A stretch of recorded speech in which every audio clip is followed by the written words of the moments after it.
welcome back to the Citizen channel. We're all staying safe and well. And our story of the game, chapter and verse on City 5, Wolves 1. Yes, so all well and good, guys. We keep going, don't we? Keep ticking them off. Let's hope we carry on ticking and no crosses appear. Yes, on the 4th of May, may the 4th be with us, 2024. 5:30pm kickoff, of course. It was match day 35, so just the 3 left now.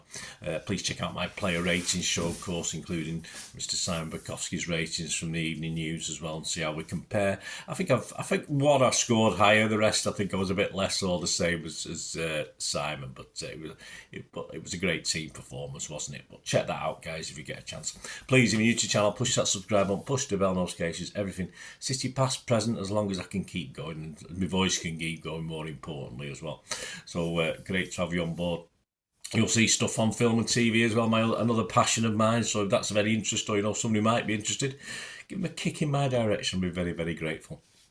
Right, let's have the story of the game. Pep's 11, 3 changes to the Forest game, which I think is about reasonable. I got 9. I'll say 10 because I did say if Edison was fit, he would start. But obviously, I had Ortega in my original team, and I also had Alvarez in mind. So I don't think I did too badly with that. The team.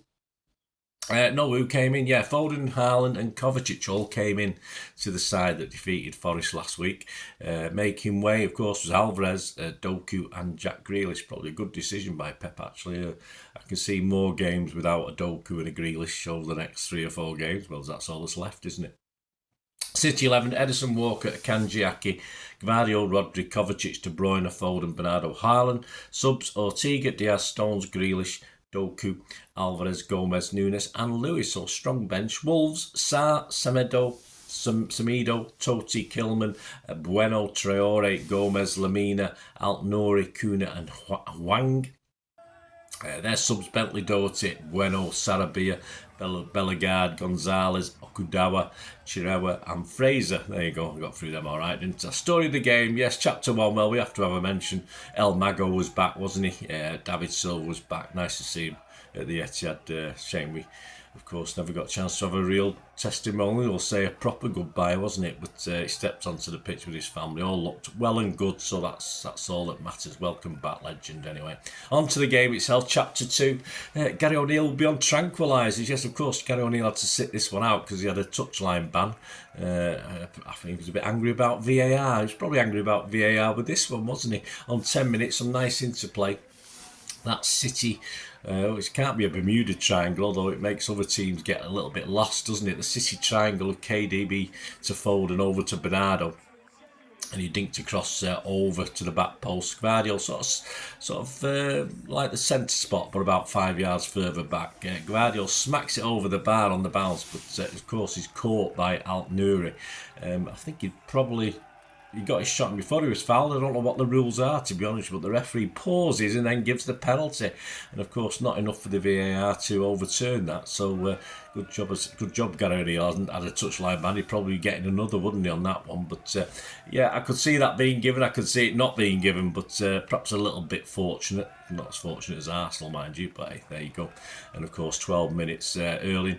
Not a bad penalty. I would have probably gone that way for that penalty. I would have gone to me right, whether I would have been quick enough. In my prime, I might have been to get down and save it. But anyway, he sent Sarr the wrong way, and we're 1-0 up.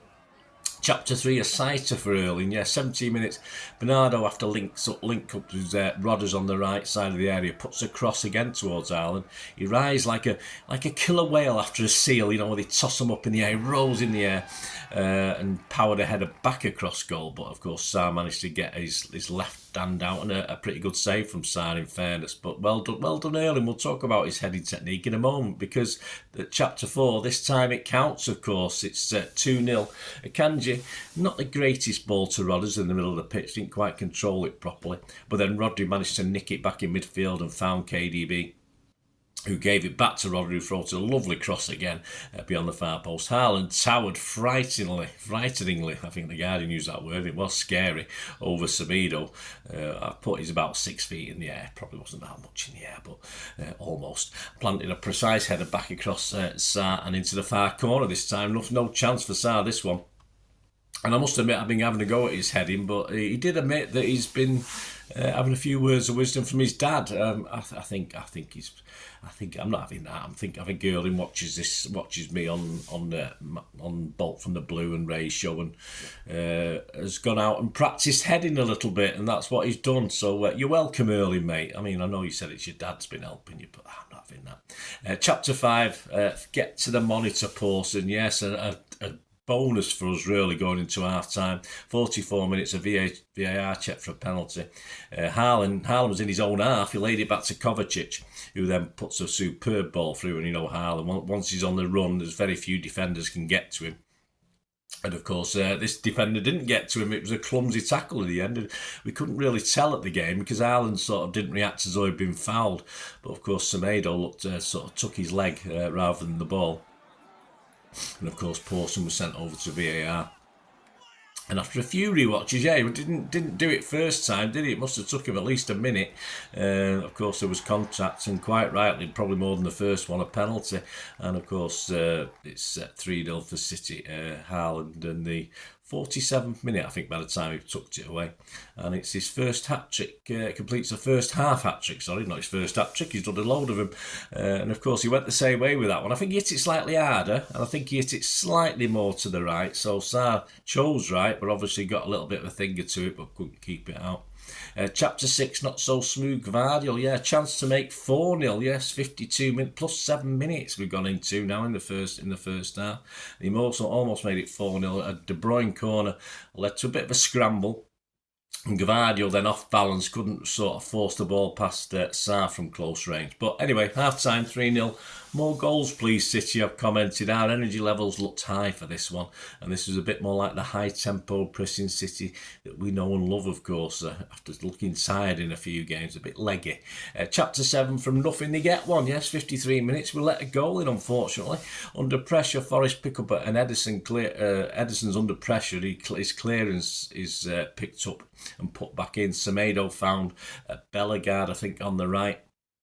His cross, if Edison hadn't come for it or had a go at it, it was badly positioned, Edison. It was mainly his fault, this goal. I think Walker was behind him. We probably would have headed it over the bar or done something with it. I think we would have got it clear. But of course, he got a pretty feeble glove to it. It didn't really go anywhere. And of course, Hwang at the back. It came to him first time, didn't mess about, he just hit it, and of course he went past Walker and Henderson.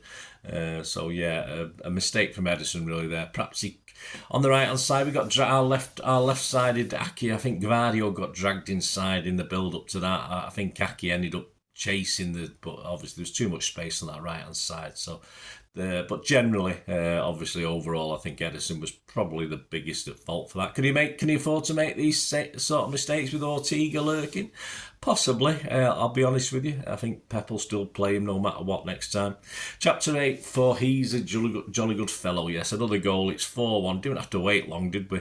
Edison makes up a little bit, fires a lovely pass through to Foden, who turns in a split second and sends a lovely crossfield pass to Haaland. Ends up with the one against Kilman in that inside right channel, and he cuts inside. I think he got a little bit of luck with the bounce. I think the ball bounced off his knee. He did control it, then it sort of just bounced correctly for him. And of course, KDB was herring up the middle, so he was waiting for a pass, which would have been to KDB, and it would have been a goal anyway. But of course, he Mahrez, he puts it into that far corner from the left-hand side, and a great way to answer back. I think KDB would have been a bit pissed off if Haaland had missed, but he didn't, so it didn't matter, did it? 69 minutes, John Stones on, Nathan Aki off. Nice to see John Stones. He looked smooth, he looked a bit like Gvardiol, his movement, but I can't see him being more than a sort of bit part player for the next 3 or 4 games. Chapter 9, blunt scissors. 70 minutes. Foden down that left-hand side again. Another cross towards Haaland. And he launches before it gets to him, which you have to do as a striker, into like a scissor kick. But, of course, there's a slight touch from Totti, I think it was, at the back that sort of redirected the ball slightly. But again, I think Haaland should be setting himself up for a header there rather than doing the spectacular. That's one criticism. Another criticism I have of him is he does try and always go for the spectacular, but I think he should have been setting up for the header. He might be able to react a little bit quicker to that if he had been setting up for the header, but hey, never mind. 80 minutes, triple substitution for City. Nunes, Doku, Grealish replaced Foden, KD beating Bernardo. 82 minutes, yes, he doesn't get another chance. Only a couple of minutes later. I think that's what annoyed Haaland. I think he thought Pep was going to leave him on till the end. Of course, Haaland went off and Alvarez came on. So it was a bit of a whinge, but hey, it doesn't matter. He wanted to score 5 or 6, didn't he? He's greedy. But we did get another goal, and it was his replacement, of course. Chapter 10, and he goes by the name of Alvarez, of course. 85 minutes, City 5, Wolves 1. We won the ball high up, Foden making an early pass towards Alvarez, who took it beautifully on the run. And this is what we like to see from Alvarez. Superb goal right into the corner, beat that last defender. And Sarr, no chance. And a goal on his 100th appearance for City. So well done, Alvarez. It's nice to see. Hope that'll boost his confidence for the bits and pieces he's going to get in games now between now and the end of the season. Chapter 11, the wrong scuff. Yes, 88 minutes. Doku does really well, as Doku does, past defenders, but scuffs his shot on the edge of the D, which he's done before, and Sarr has a comfortable save. Plus 4 minutes injury time.